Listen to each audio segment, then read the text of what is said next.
Yun, sa mapagpalang araw sa ating lahat mga kapatid.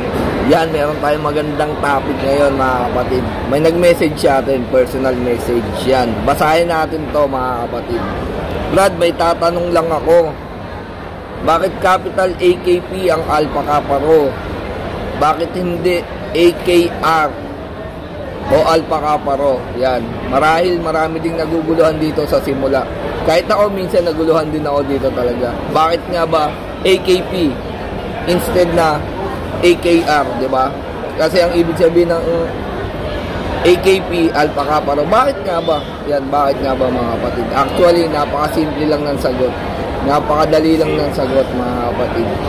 Pero medyo dahil maraming naguguluhan sa atin mga kapatid, yan, papaliwanag natin. Yan. Simple lang ang sagot dito mga kapatid.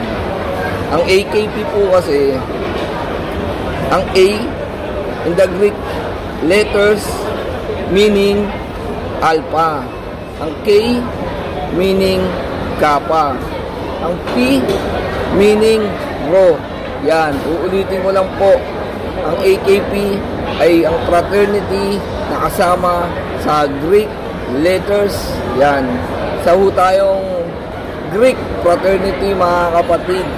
Kaya kung mapapansin nyo, napakadaming mga symbol na kakaiba. Yan. Papakita ko na rin sa inyo yung mga symbol dito mga kapatid. Ayun lang, napakadali lang ng sagot yan mga kapatid.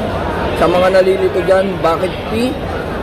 Kasi sa Greek letter, ang ibig sabihin nito, Rho. Rho mga kapatid. Kaya siya naging Alpha Kappa Rho. Yan.